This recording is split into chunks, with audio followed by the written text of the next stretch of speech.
Salute அடிச்சுக்கிட்டு போறாரு. அந்த சல்யூட் அடிக்கிறத யாரை நோக்கி அடிக்கிறாரு, அங்கிருந்து யார் அடிக்கிறா, அங்க அவங்க அணிந்திருந்த உடைகளோட நிறங்கள் எப்படி இருந்தது, இதெல்லாம் ஊடகங்கள் போட்டு காட்டுறீங்க, உங்களுக்கு வெக்கமா இல்லையான்னு கேட்பேன். நான் ஊடகங்களை கேட்கிறேன், ஒருபோதும் அந்த நபர்களை நான் கேட்கல.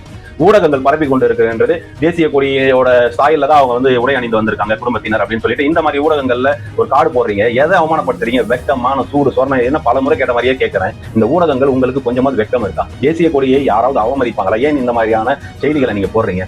அது பார்க்கும்போது அப்படிதான் இருக்கு, இல்லனே மறுக்கல. ஒரு முதல்வரோட நிகழ்வு, முதல்வர் சல்யூட் அடிக்கிறாரு, யாருக்கு அடிக்கிறாரோ அந்த அப்படியே ஆப்போசிட் கேமரா வச்சு காட்டுறீங்க. எவ்வளவு மோசமான ஒரு விஷயத்த பண்றீங்க. இன்று அதே தமிழக வெற்றி கழகத்தின் ரசிகர்கள் ஆதரவு நிலைப்பாட்டில் இருந்தவங்க அவங்களே பல இடத்துல வருத்தப்பட்டு காணொலி போடுறாங்க. சொல்றது கூட பயமா இருக்கு. சொன்ன பையனே கொன்னுட்டீங்க. அப்ப சொல்ற எங்களை என்ன பண்ணுவாங்க? நாளைக்கு எங்க ரோட்ல எங்களை கொல்லுவாங்க. அப்ப திரும்பி எங்க வீட்டுல இருக்கவங்க கிட்ட நீங்க பேட்டி எடுப்பீங்க. இதான் நடக்க போகுது. என்ன பண்ண போறீங்க? சும்மா அந்த படம் இந்த படம் போட்டு சும்மா தண்ட படம் இச்சமே இல்லாம கல்வித்துறை அமைச்சர் ராஜ்மோகன் அவர்கள் கோஷ்டி முதல்ல நண்பர்களுக்குள்ள இருந்த பகை, அவங்களுக்குள்ள இருந்த சண்டையினால ஒரு தாக்குதல் நடந்துடுச்சுன்னு சொல்லிட்டு அப்பட்டமான பொய்களை அப்படி இருக்கு. உறவுகளுக்கு வணக்கம். இன்று இந்த காணொலியை பார்த்துட்டு இருக்கவங்க எல்லாருக்குமே நான் மிகவும் நன்றி கடன் பட்டிருக்கேன்னு தான் சொல்லணும். நான் இந்த வலையொலியை தொடங்கி கிட்டத்தட்ட இது என்னுடைய 200வது காணொலியை நான் பதிவு செய்ய போறேன். கடந்த 3 நாட்களாக என்னால் சில காணொலிகளை பதிவு பண்ண முடியல, சில சம்பவங்களை பற்றியும் பேச முடியல. ஆகஸ்ட் 15 என்னுடைய காணொலிகள் பெரிதாக நான் சம்பவத்தை பற்றி எதுவும் பேசலை. ஒரு சில சொந்த நிகழ்வுகள் காரணமாக நான் கொஞ்சம் ஒதுங்கியிருந்தேன். இருந்தாலும் சில காணொலிகளை தொடர்ந்து நம்ம பேசணுன்ற ஒரே நோக்கம் என்னன்னா, நம்மளுடைய நாம் தமிழர் கட்சிக்கு ஒரு நல்ல வரவேற்பு, மக்கள் மத்தியில் ஒரு நம்பிக்கையை விதைக்கணும். அதன் நோக்கம்தான் என்னுடைய முதன்மை காரணமாக இருக்கு. சில நேரங்களில் நமக்கு சில தொய்வுகள் ஏற்படுது. அந்த தொய்வுகள்லேருந்து நம்ம மீண்டு வரத்துக்கு நம்ம மீண்டும் ஏதாவது ஒரு சில நற்காரியங்களை செய்து நம்மளை புதுப்பிச்சுக்கிறோம். அதே மாதிரி தான் சில விஷயங்களை என்னை நானே நோக்கி கொஞ்சம் மாற்றங்களை கொண்டு வந்துட்டு இருக்கேன். இப்போ சில விஷயங்களை நம்ம என்ன பேசலான்றோம்னா, சமீபத்தில் நடந்த ஒரு 4-5 விடயங்களை மட்டும் மையப்படுத்தி பேசிக்கலாம் அப்படின்றதான் இந்த காணொலியின் பொருளா இருக்கு. எல்லாமே மக்கள் சிந்திக்கக்கூடிய ஒரு விஷயமா தான் இருக்கா. கடந்த ஒரு 4-5 நாட்கள் முன்னாடி என்னுடைய காணொலி எல்லாம் நான் பதிவு செய்திருப்பேன். அமைச்சர் அவர்கள் ஒரு கோஷ்டி முதலில் ஒரு மாணவனுடைய உயிரிழப்பை மிகவும் அவமானப்படுத்தினார் தான் என்னுடைய பார்வையில் இருக்கு. அந்த மரணத்தை தொடர்ந்து அடுத்த கட்டமாக ஒரு மரணம் எப்படி இருக்குன்னா, அந்த கோவை அமுதன் அந்த மாணவனுடைய மரணத்தை தொடர்ந்து சென்னையில் ஜெய் கரோடியா அந்த பள்ளிக்கூடத்திலோட மாணவர்களுக்குள்ள ஒரு மோதலா இது என்ன எப்படின்னு நம்மளால சொல்ல முடியல. அங்கேயும் பார்த்தீங்கன்னா தனுஷ் என்ற ஒரு மாணவர், +2 படித்த ஒரு மாணவர், அவருடைய உயிரும் போயிடுச்சு. இன்னைக்கு ஒரு 2 குடும்பத்தில் தன்னுடைய பிள்ளைகளை இழந்த பெற்றோர்கள் இருக்காங்க. அதற்கு என்ன முதன்மை காரணம் அப்படின்னு சொன்னீங்கன்னா, ஒரே காரணம் தான், போதை கலாச்சாரம், கஞ்சாவின் புழக்கம். இந்த மரணம் அடைந்த 3 நாட்களாகவே அமைச்சர்கள் யாருமே அந்த இடத்துக்கு போகாத இந்த தருணத்தில் ஆதவ அர்ஜுனா அவர்களும் அமைச்சர் அவர்களும் கல்வித்துறை அமைச்சர் ராஜ்மோகன் அவர்களும் அந்த தனுஷ் மாணவர் அவர்கள் வீட்டுக்கு போயிருக்காங்க. அங்க மக்கள் அவர்களை மிகவும் அவமானப்படுத்தி இருக்கிறதா தான் சொல்றாங்க. இவ்வளவு நாட்களா நீங்க வராது, இப்போ ஏன் வந்திருக்கீங்க அப்படின்லாம் கேள்விகள் எழுப்பப்பட்டிருக்கிறதா சொல்லியிருக்காங்க. அங்கிருந்து அவங்க அங்கிருந்து மௌனமா வந்ததா சொல்லப்படுது.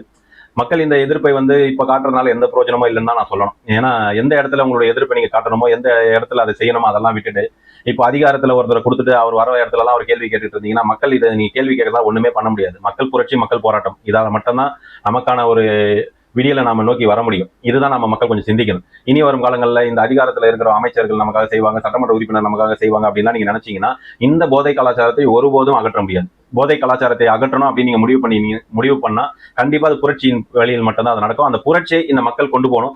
அப்படி இந்த மக்கள் கொண்டு போனா அதில் அண்ணன் செந்தமிழ் சீமான் அவர்களின் படை, நாம் தமிழ் தம்பிகள் நாங்கள் உறுதுணையா நின்று அந்த வெற்றி களமாக அதை மாற்றுவோம். அதுல எந்த மாற்று கருத்தும் கிடையாது. மக்களாதான் கிளர்ச்சியோடு நீங்கள் போராட்ட களத்தை நீங்க உருவாக்கி எங்களுக்கு இந்த போதை கலாச்சாரம், மதுபான கடைகள் இதெல்லாம் அகற்றப்படணும்னு சொல்லி இந்த மக்கள் நீங்க தான் வரணும். நீங்க வராத இது ஒருபோதும் செய்ய முடியாது. இந்த மரணத்திற்கு ஒரே தீர்வு இந்த போதை கலாச்சாரத்தை ஒழிக்கணும்னா இதை மக்கள் புரட்சியால தான் செய்ய முடியும். ஏன்னா நாங்க தொடர்ந்து களத்துல மக்களோட மக்களா நின்று எங்களுடைய குரலை கொடுத்துட்டு தான் இருக்கோம். மக்கள் ஆனா நீங்க வாக்குன்னு வரும்போது உங்களுடைய வாக்கை எடுத்துட்டு போய் அவங்களுக்கு செலுத்திட்டு அப்புறம் உங்களுடைய இழப்புகளுக்கு பிறகுதான் அதை உணர்றீங்க. நம்ம ஒன்றும் பண்ண முடியாது. இனி வரும் காலங்களில் மக்கள் போராட்டம் தான் வெடிக்கணும். மக்கள் போராட்டம் வெடிக்கும் போது கண்டிப்பா நாம் தமிழர் கட்சி அந்த மக்களோட நாங்க நிற்போம். ஏன்னா நாங்கள் போராட்டத்தை எடுக்கும்போது மக்கள் எங்களோட நிக்கிறதுக்கு வரதில்லை. நீங்க மக்கள் எடுங்க, நாம் தமிழர் கட்சி உங்களோட நிற்கும். அப்பதான் இந்த போராட்டமும் வெற்றி அடையும். உடனடியாக ஒரு தீர்வு கிடைக்கணும் அந்த மக்களுக்கு அப்படின்னா தாராளமா நீங்க போராட்ட களத்தை உருவாக்குங்க.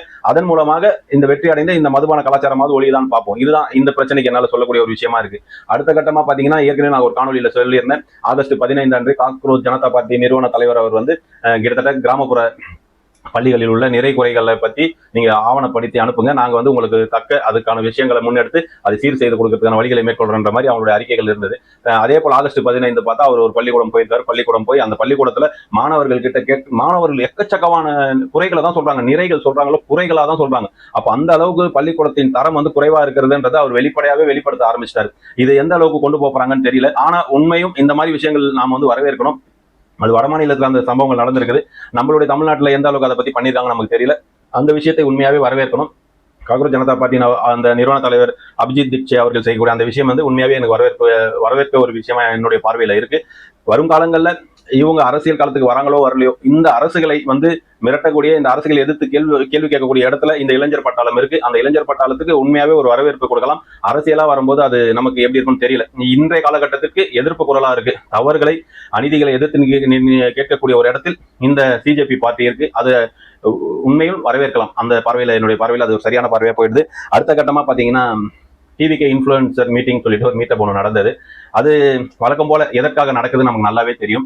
நாம் தமிழர் கட்சின்னு ஒரு கட்சியை எப்படி களங்கப்படுத்தணும், அதை எப்படி வீழ்த்தணும், அந்த கட்சியை இந்த தமிழ்நாட்டில இருந்து எப்படி அப்புறப்படுத்தணும் அப்படின்ற ஒரு அஜெண்டா தான் மெயின் அஜெண்டா. இதுல திராவிட கட்சிகளை ஒழிக்கணுமோ, மற்ற கட்சிகளை வந்து தவிடுபடி ஆக்கணுமோ, இதெல்லாம் நோக்கமே கிடையாது. தனித்து ஒரு கட்சி 15 ஆண்டு காலம் மக்கள் மத்தியில இன்னி வரைக்குமே ஒரு நம்பிக்கை பெற்றுக் கொண்டு நிற்கிற ஒரு கட்சியை எப்படி வீழ்த்தணும், அது வீழ்த்தணும்னா அவதூறை பரப்பணும். ஏன்னா கருத்தியலா பேசக்கூடியவங்க கிட்ட அந்த கருத்தியல் முதல்ல தோல்வி அடைய சூழல் உருவாகுதுன்னா அவன் அவதூறை தான் மட்டும் கையில் எடுப்பான். இவனுங்க கருத்தியலே எடுக்க மாட்டாங்க, அவதூறை மட்டுமே எடுப்பாங்க. அந்த அவதூறை எடுத்து போட்டு ஃபேஸ்புக், இன்ஸ்டா எதுல போனாலும் குறைஞ்சபட்சம் ஒரு 200 காணொலி பாக்குறோம்னா அதுல 100ல இருந்து 150 காணொலி டிவிக்கு சார்ந்த அந்த ஆதரவு நிலைப்பாட்டில் இருக்கிறவங்க காணொலி தான் இருக்கு. ஏன்னா என்னுடைய பார்வையிலேயே நான் பார்க்கக்கூடிய பல காணொலிகள்ல நாம் தமிழர் கட்சிக்கு ஆதரவா இருக்கக்கூடிய காணொலிகள் பல மடங்கு வந்து எதிராக இருக்க காணொலிகள் தான் என்னுடைய பார்வையிலே படுது. இப்படிதான் இருக்கு. இதை உண்மையில நம்ம ஒத்துக்கணும். ஏன்னா நம்ம கிட்ட பொருளாதாரம் இல்ல, நம்ம கிட்ட எப்படி சொல்றதுன்னா உறுதியான நிலைப்பாடு இருக்க நபர்கள் வந்து குறைவா இருக்காங்க. ஆனா செயல்பாட்டுல இருக்கிறவங்க அதை விட குறைவா இருக்கிற மாதிரி தான் இருக்காங்க. ஏன்னா இருக்கிறவங்களை பயன்படுத்தக்கூடிய சூழல்ல நாம இருக்கிறோம்னா அதுவே ஒரு கேள்விக்குறியா தான் இருக்கு. ஏன்னா நிறைய உறவுகள் பேசுறோம். அந்த பேசுற நாம் தமிழர் கட்சி ஆதரவா பேசக்கூடிய நபர்களை தொடர்பு கொண்டு மாநில பொறுப்புல இருக்கவங்க தொடர்பு கொண்டு அவர்களுக்கான சரியான ஒரு நடவடிக்கை எப்படி எல்லாம் பேசணும்ன்ற அந்த மாதிரி ஒரு புரிதல் கொண்ட பேச்சுக்களை பேசுறதுக்கான நடவடிக்கை எடுக்கிறாங்களா, எனக்கே வந்து ஒரு கேள்வி எழுது. சில நேரத்தில் அந்த சந்தேகமும் வரதான் செய்யுது. இப்படி போயிட்டு இருக்க நாம் தமிழர் கட்சியில இருக்கக்கூடிய பேச்சாளர்களா இருக்கட்டும், இந்த வலைவலி ஆதரவு நிலைப்பாட்டில் பேசுறவங்க எல்லாம் எந்த மாதிரியான பேச்சுக்களை முன்னெடுத்து பேசிக்கிட்டு இருக்காங்க நமக்கு புரியல. ஆனா டிவிகே இன்ஃபுளுசர் மீட்டிங்ல முழுக்க அந்த புகைப்படத்தை போய் பார்த்தா யாரெல்லாம் அண்ணன் சீமானை இழிவாக அதிகப்படியாக பேசினார்களோ அவர்கள் எல்லாம் தான் அங்க இருக்காங்க. அந்த மொத்த கூட்டம் அங்கதான் இருக்கு. ஏன்னா எங்கெங்கதோ பேசிக்கிட்டு இருப்பாங்க போல அப்படின்னு பார்த்தா இதெல்லாம் ஒரு நெட்வொர்க்கா இருக்காங்க. அந்த நெட்வொர்க் ஒட்டுமொத்த நெட்வொர்க் ஒரே மண்டலமா இருக்கு. அந்த மண்டலத்துக்குள்ளதான் இவங்க செயல்படுறாங்க. நான் என்ன ஆரம்பத்துல நினைச்சுக்கிட்டேன்னா விஜய் பிடிச்சிருக்கிறதுனால கண்மூடித்தனமா நம்பக்கூடியவங்க இப்படிதான் பேசுவாங்க அப்படி அடிப்படையில் தான் ஆரம்பத்துல இருந்தேன். ஆனா ஒட்டுமொத்த கூட்டத்தையும் ஆரம்பத்திலேயே அண்ணன் சீமான் அவர்களும் நாம் தமிழர் கட்சிக்கு எதிராகவும் ஒரு கூட்டத்தை உருவாக்கி தான் வச்சிருக்காங்க. அந்த கூட்டத்தை எப்படி வச்சிருக்காங்கன்னா நம்ம கூடவே பழகக்கூடிய ஆட்கள் மாதிரியே சுத்திக்கிட்டு இருக்கிற மாதிரி ஒரு சூழலை உருவாக்கிட்டு நம்ம கூட பழகிட்டே இருந்தவன் திடீர்னு பார்த்தா நாம் தமிழ் ஆதரவா பேசிட்டு இருந்தோம். அப்படியே மனநிலை மாறுறது. அந்த மனநிலை மாறும்போது எல்லாருடைய கவனமும் எங்க திரும்புதுன்னா அப்படியே அவனை நோக்கி தான் திரும்புது. இவன் ஏற்கனவே நாம் தமிழ் ஆதரவா பேசுறான், இவன் திடீர்னு எதிர்த்து பேசுறான். ஏன்னா அவங்க அப்படிதான் பேச வைக்கிறாங்க, மேனிபுலேட் பண்ண வைக்கிறாங்க. இந்த மேனிபுலேட் பண்ண வச்சு என்ன பண்றாங்கன்னா நாம் தமிழர் கட்சி அப்போ சரியான கட்சியில போல, அப்போ தமிழக வெற்றிக்காரங்க சரியான கட்சின்றத மக்களை பொய்யாக ஒரு நம்பிக்கையை விதைக்கக்கூடிய வேலையை தொடர்ந்து செஞ்சு முடிச்சுட்டாங்க. அதனால அவங்க அறுவடையும் செஞ்சுட்டாங்க. இப்ப அது பத்தல. அது பத்தாம என்ன ஆயிட்டு இருக்குன்னா அடுத்த கட்டமா இடைத்தேர்தல் ஒருபோதும் அண்ணன் சீமான் அவர்கள் ஒரு டெபாசிட் கூட வாங்கிடக்கூடாது. அப்போ அதற்கான வேலைகளை நம்ம எப்படி செய்யணும்ன்ற அந்த நுணுக்கத்தை பேசக்கூடிய ஒரு ஆட்களா தான் இவங்க எல்லாம் இருக்காங்க. இவங்களுடைய நோக்கம் என்னன்னா டெபாசிட் வாங்காத கட்சியாவே தான் இருக்கணும். நம்மளுடைய தமிழக வெற்றி கழகம் 5 ஆண்டு ஆட்சியில இவங்க வந்து வார்டு மெம்பரா கூட வந்துடக்கூடாதுன்ற நிலைமைக்கு வந்து நிக்கிறாங்கன்னா இவங்க என்ன மாதிரியான மனநிலையில இருக்காங்க கொஞ்சம் யோசிச்சு பாருங்க. ஏன்னா இவங்களுடைய மனநிலை என்னன்னா இவங்க ஒரு புரட்சி செஞ்சு வந்துட்டாங்க அப்படின்னு நினைச்சிட்டு இருக்காங்க. அது ஒரு புரட்சி கிடையாது, இது ஒரு கவர்ச்சியில வந்த ஆட்சியா தான் நம்ம பாக்குறோம். ஏன்னா மக்களுக்கு என்ன சிந்தனை, எதை நோக்கி நாம வந்து இவருக்கு ஓட்டு போட்டோம்னு கேட்டா எல்லாம் ஒரே ஒரு முகம், விஜய் விஜய் விஜய் விஜய். அவருக்காக தான் ஓட்டு போட்டாங்க. அந்த ஓட்டு அவங்களுக்கு அறுவடை ஆயிடுச்சு, அது நமக்கு வெளிப்படையா தெரியும். ஆனா இந்த மக்கள் கொஞ்சம் சிந்திச்சு இருந்தா அண்ணன் சீமான் அவர்கள் இன்னைக்கு தமிழக சட்டமன்ற உறுப்பினராக இருந்திருப்பார். ஏனைய பல உறவுகள் இருந்திருப்பாங்க. எல்லாமே அந்த திரை கவர்ச்சியை பார்த்து இன்னைக்கு மக்களுடைய பல பிரச்சனைகளுக்கு என்ன பண்றதுன்னு தெரியாம தவிக்கிறாங்க. ஆனாலும் அண்ணன் சீமான் அவர்கள் இன்று மேகதாது அணைக்காக குரல் கொடுத்து கொண்டிருக்கிறார். அனைத்து தமிழ் தேசிய கட்சிகளும் ஒன்று கூடி கொண்டிருக்கின்றது. இதை சிதைக்கக்கூடிய வேலைக்கு இந்த இன்ஃபுளுசர் மீட்டிங்கை போட்டு எப்படியாவது சீமான் அவர்கள் இழிவுபடுத்திக்கிட்டே இருக்கணும். அப்பதான் வந்து இடைத்தேர்தல் வந்து வேற மாதிரி ஆகும். இதுதான் இவங்களுடைய நோக்கம். இந்த இன்ஃபுளுசர் மீட்டிங்கோட நோக்கமே இதுதான். இதை எப்படி உடைக்கிறதுன்னு எனக்குமே ஒரு பல கேள்விகள் இருக்கு. உறவுகள் உங்களுக்கு தெரிஞ்ச விஷயங்கள் ஏதாவது இருந்தா எனக்கு நீங்க வாய்ஸ் மெசேஜ் போடுங்க.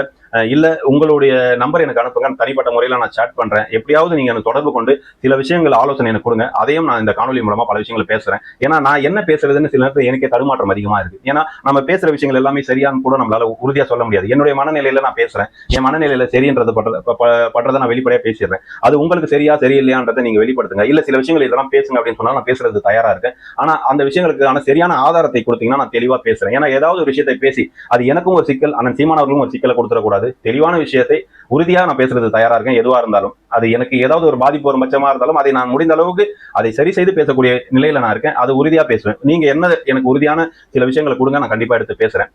சில நேரத்துல சில விஷயங்கள் எனக்கு கொஞ்சம் மனக்கசப்பா இருந்தது. இந்த ஆகஸ்ட் 15 நடந்த சில சம்பவங்கள், நான் ஏற்கனவே முதல்வர் விஜய் அவர்களை பற்றி தவறான உறவு முறையை வந்து நீங்களே பேசாதீங்க, தமிழக வெற்றி கழகத்தை சார்ந்த ரசிகர்களே பேசி அவர் அவமானப்படுத்தாதீங்க, அவர் அந்த நிலைப்பாடுல இல்லைன்னு சொல்லி நான் பேசிதான் இருந்தேன். இன்று வரைக்கும் அப்படிதான் பேசுறேன். ஆனாலும் சில விஷயங்கள் நடந்தது, அது எனக்கு ஒரு பார்வையில பார்க்கும்போது நல்லா இல்ல. விஜய் அவர்கள் வந்து பாத்தீங்கன்னா ஆகஸ்ட் 15 அந்த கொடியேற்ற நிகழ்வுல சல்யூட் அடிச்சுக்கிட்டு போறாரு. அந்த சல்யூட் அடிக்கிறத யாரை நோக்கி அடிக்கிறாரு, அங்கிருந்து யார் அடிக்கிறா, அங்க அவங்க அணிந்திருந்த உடைகளோட நிறங்கள் எப்படி இருந்தது, இதெல்லாம் ஊடகங்கள் போட்டு காட்டுறீங்க, உங்களுக்கு வெக்கமா இல்லையான்னு கேட்பேன். நான் ஊடகங்களை கேட்கிறேன், ஒருபோதும் அந்த நபர்களே நான் கேட்கல. ஊடகங்கள் பரப்பி கொண்டு இருக்கிறது தேசிய கொடியோட ஸ்டைல்ல தான் அவங்க வந்து உடை அணிந்து வந்திருக்காங்க குடும்பத்தினர் அப்படின்னு சொல்லிட்டு இந்த மாதிரி ஊடகங்கள்ல ஒரு கார்டு போடுறீங்க. எதை அவமானப்படுத்துறீங்க? வெக்கமான சூடு சொரணை என்ன பல முறை கேட்ட மாதிரியே கேட்கிறேன். இந்த ஊடகங்கள் உங்களுக்கு கொஞ்சமாவது வெக்கம் இருக்கா? தேசிய கொடியை யாராவது அவமதிப்பாங்களா? ஏன் இந்த மாதிரியான செய்திகளை நீங்க போடுறீங்க? அது பார்க்கும்போது அப்படிதான் இருக்கு, இல்லனே மறுக்கல. ஒரு முதல்வரோட நிகழ்வு, முதல்வர் சல்யூட் அடிக்கிறாரு, யாருக்கு அடிக்கிறாரோ அந்த அப்படியே ஆப்போசிட் கேமரா வச்சு காட்டுறீங்க. எவ்வளவு மோசமான ஒரு விஷயத்த பண்றீங்க. இன்று அதே தமிழக வெற்றி கழகத்தின் ரசிகர்கள் ஆதரவு நிலைப்பாட்டில் இருந்தவங்க அவங்களே வந்து பல இடத்துல வந்துட்டு வருத்தப்பட்டு காணொலி போடுறாங்க. எல்லாத்துக்குமே எல்லாம் எங்களால் முட்டு கொடுக்க முடியாது, நீங்க பண்றத இந்த மாதிரி இழிநிலை செயல்பாடுகள்லாம் எங்களுக்கு ஆதரவு கொடுக்க முடியாது. குடும்பத்தினர் உட்கார வேண்டிய இடத்துல ஏற்கனவே பல சந்தேகங்கள், பல குற்றச்சாட்டுகள், இந்த மாதிரி விஷயங்கள் போயிட்டு இருக்கும்போது அதே நபரை கொண்டு வந்து நீங்க உட்கார வைக்கிறீங்களே, இது எந்த மாதிரியான செயல்பாடு, இது ஏற்புடையதான்னு சொல்லி அதே தமிழக வெற்றி கழகத்தின் உறவுகள் தான் கேட்கறாங்க. நாங்க ஆரம்பத்திலே சொன்னதுதான், 5 ஆண்டு கால ஆட்சியில் இந்த கட்சிக்கு வாக்களித்த 50% மேலானவர்கள் அண்ணன் சீமான் அவர்களை வந்து ஏன் நாம மருத்துவம் என்ற உணர்வார்கள் என்று நம்ம ஆரம்பத்திலே சொன்னதான் அது நடந்துகிட்டு இருக்கு. அண்ணன் சீமான் அவர்கள் மீது ஏதோ ஒரு காழ்ப்புணர்ச்சி கொண்டு ஓட்டு போடாம தமிழக வெற்றி கழகத்தில் ஓட்டு போட்டவர்கள் எல்லோரும் ஒரு நாள் நாம் தமிழர் ஓட்டு போடல என்ற வருத்தப்படுவாங்க. அந்த வருத்தப்படுற சூழலை இதே தமிழக வெற்றி கழகம் தான் உருவாக்கும். அதுல எந்த மாற்று கருத்தும் கிடையாது. அதனாலதான் நாங்க பொறுமையா ஏதோ இந்த ஆட்சியை பொறுமையா நடந்து போய்கிட்டே இருக்கட்டும்.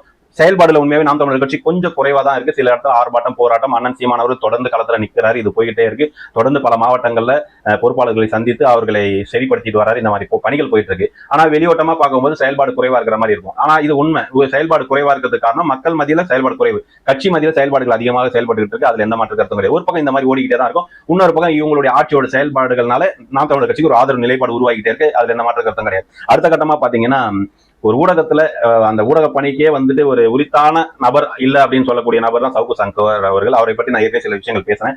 இப்போ சமீபத்துல வந்து அவரை பேட்டி எடுக்கிற மாதிரி ஒரு விஷயங்கள் ஓடிக்கிட்டு இருந்தது. அந்த பேட்டிகளை பல விஷயங்கள் சீமான் அவர்கள் இழிவுபடுத்த மாதிரி பேசியிருந்தாரு. அதெல்லாம் அதெல்லாம் விட்டுருங்க. அதெல்லாம் நமக்கு அவர்கிட்ட நம்ம நன்மதிப்பான பேச்சை வாங்க முடியாது.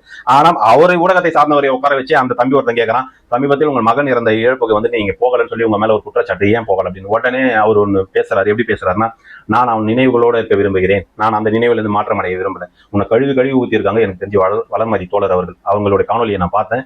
அந்த காணொலிகள்ல உண்மைக்கும் சொல்லலாம், தோழர் வளர்மதின்னு ஒருத்தவங்க இருக்காங்க. அவங்களுடைய காணொலியில போய் பாத்தீங்கன்னா இந்த சவுக்கு சங்கரோட அந்த சம்பவத்தை பற்றி நீங்க தெரிஞ்சுக்கலாம். ஏன்னா நான் வெளிப்படையா அந்த காணொலியை சொல்ல விரும்பல. ஏன்னா தன்னுடைய சுய லாபத்துக்காக அந்த குழந்தையின் மரணத்தை கூட பேட்டி மாதிரி பேசிக்கிட்டு இருக்காரு. அதை கடந்தாவது போயிடணும். நமக்கு அதெல்லாம் பார்க்கும்போது அருவருப்பா இருக்கு. இந்த மாதிரி மனுஷன் எல்லாம் என்ன மாதிரியான ஜென்மன்னு சொல்லிட்டு, மகன் அங்க இறந்த அந்த இறப்பு உடல், அங்க பூத உடல் அங்க இருக்கு, அதை போய் பார்க்காம உட்காந்து காணொலி போட்டுக்கிட்டு வியூஸுக்கு பிச்சை எடுத்துக்கிட்டு இருந்த மனுஷன் இன்னைக்கு உட்காந்துக்கிட்டு நான் அவன் நினைவுகளோட இருக்கேன் அப்படின்னு கொஞ்சம் கூட வெக்கமே இல்லாம போய் சொல்லிட்டு இருக்காரு. இதெல்லாம் கூட இந்த ஊடகங்கள் பார்த்துக்கிட்டு அவர் வந்து ஒரு உத்தமர் மாதிரி நினைச்சுக்கிட்டு இருக்கு. இதை விட ஒரு கேவலம் வேற எதுவுமே இல்லை. ஊடகங்கள் செய்யக்கூடிய மிகப்பெரிய பிழையே கேவலமானவர்கள் எல்லாம் உத்தமர்களாக காட்டிக்கிட்டு நல்லவர்களை கேடு கட்டவனா காட்டிக்கிட்டு இருக்கு. இந்த வேலையை பார்த்துட்டு இருக்கீங்க. இது ஒன்று நடந்துட்டு இருக்கு. நாம் தமிழர் கட்சியில இருந்து போன அண்ணன் முத்துப்பாண்டி அவர்கள் என்னதான் பிரச்சனை எனக்கு ஒன்றும் புரியல. அண்ணன் ஏதோ வெறுப்புல போயிட்டீங்க, எல்லாம் ஓகே, நான் அதுல எந்த மாற்று கருத்தும் இல்லை. போன நீங்க என்ன பண்ணிட்டு இருக்கீங்க உங்களுக்கு தெரியுதா தெரியல, ஒன்றும் புரியல. யாரு கட்சியை விட்டு போனாலும் அவங்க போற பதிவு எடுத்து உங்களுடைய பதிவுல போட்டுக்கிறீங்க. அது ஒரு விளக்கம் கிடைக்கிற மாதிரி காட்டிட்டு இருக்கீங்க. வேற யாருமே அந்த மாதிரி பண்ணல, நீங்க ஒரு ஆள் தான் பண்ணிட்டு இருக்கீங்க. ஏன் தான் இது பண்றீங்க ஒன்றும் புரியலனா. ஏன்னா உங்க ஃபேஸ்புக்ல வேற நான் ஒரு ஃப்ரெண்ட் லிஸ்ட்ல இருக்கிறேன்னா அப்படியே அந்த நண்பர்கள் லிஸ்ட்ல வந்துடுது. வந்தாலே இதுதான், யாருன்னா ஒருத்தர் விலகனா போட்டு வரீங்க. அப்புறம் சிவசங்கர் அண்ணனை வந்துட்டு அந்த குழுல சேர்க்கல, அதை ஒண்ணு போட்டு வரீங்க. நாம் தமிழர் கட்சியில இருக்கிறவனே பிரச்சனை இல்லைன்னா நீங்க தான் கொளுத்தி விடுற வேலையை பார்த்துட்டு இருக்க மாதிரி இருக்கு. ஆனா நீங்க வந்துட்டு கட்சியை விட்டு விலகி நிக்கிறீங்களா, அடுத்த கட்டமா என்ன சிந்தனையில இருக்கீங்க அந்த வேலையை போய் பாருங்க. இதையே சதா இதே வேலையை பண்ணிட்டு இருந்தீங்கன்னா என்ன ஒண்ணுமே புரியல. எல்லாருடைய அதே வழித்தோன்றல் மாதிரி தான் ஆரம்ப காலகட்டத்துல இருந்து போன வெற்றி குமரன், ஜெகதீச பாண்டியன், புகழேந்தி இந்த லிஸ்ட்ல நீங்களும் சேர்ந்துட்டீங்கன்ற மாதிரி தான் தெரியுது. ஆனா அவங்களும் போனவங்க அந்த டைமோட முடிஞ்சிச்சு. அதை பத்தி பேசுறதே கிடையாது. இப்ப நீங்க என்னன்னா தொடர்ந்து ஒரு 10 பேர் கிட்ட போனவங்க அதே பதிவு போட்டுக்கிட்டு இதனால உங்களுக்கு என்ன வந்து கிடைக்க போகுது? இதுதான் தமிழ் தேசிய சிந்தனை. உங்களுடைய சிந்தனையை மாற்றி அடுத்த கட்ட பணிகளை வேற எதை நோக்கி போறீங்க அதை நோக்கி போங்க. அதை பண்ணுங்க. நம்ம அதை தான் கேட்டுக்கிறோம். தொடர்ந்து உங்ககிட்ட வந்து வாதம் பண்ண வேண்டியதெல்லாம் இல்ல. கொஞ்சம் யதார்த்தத்தை நம்ம புரிஞ்சுப்போம். இது ஒரு கட்சி, இது ஒரு குடும்பம், இதுல வரலாம் போலாம், இதெல்லாம் எந்த மாற்று கருத்தும் கிடையாது. ஏதோ ஒரு மனக்கசப்புல நீங்க போயிட்டீங்க, அது உங்களால திரும்பி வர முடியாத ஒரு சூழல்ல நிக்கிறீங்க. சரி, அப்படியே இருந்துட்டு போங்க. ஏன் மீண்டும் மீண்டும் தம்பிங்களுக்குள்ள ஒரு பகைமையை உருவாக்குற மாதிரி இதே செய்திகளை போட்டுட்டு இருக்கீங்க? அதெல்லாம் கடந்து போங்கண்ணா. நீங்க அடுத்த கட்டமா வேற ஏதாவது கட்சிக்கு போய் அந்த கட்சிக்கு போய் அந்த பணிகளையாவது செய்யுங்க. அதெல்லாம் விட்டுட்டு போங்க. இவ்வளவு விஷயங்களை தான் நான் இந்த காணொலியில பேசலாம்னு இருந்தேன். உறவுகள் இந்த காணொலியை பாருங்க, கொஞ்சம் முடிஞ்ச அளவு தொடர்ந்து ஆதரவு கொடுங்க. இன்று இந்த காணொலி ஒரு 200 காணொலி இந்த வலைவலி தொற்றுக்குன்னா அது காரணம் நீங்க தான். நீங்க பார்க்க தான் எனக்கு பேசணும்னே தோணுச்சு. தொடர்ந்து ஆதரவு கொடுங்க. என்றுமே அண்ணன் சீமான் அவர்கள் தம்பியாக தான் என்னுடைய காணொலி பதிவுகள் இருக்கும். ஒருபோதும் வந்துட்டு அண்ணன் சீமான் அவர்களுக்கு எதிராக ஒருபோதும் எனக்கு பேச வேண்டிய எண்ணம் கிடையாது. எப்படியாவது நாம் தமிழர் கட்சி ஒரு வெற்றியை நோக்கி ஒரு பாதையை அமைக்கும் என்ற நம்பிக்கையோடு இருக்கேன். அந்த நம்பிக்கையில என்றும் அண்ணனோட கரம் பிடித்து நடப்பேன்.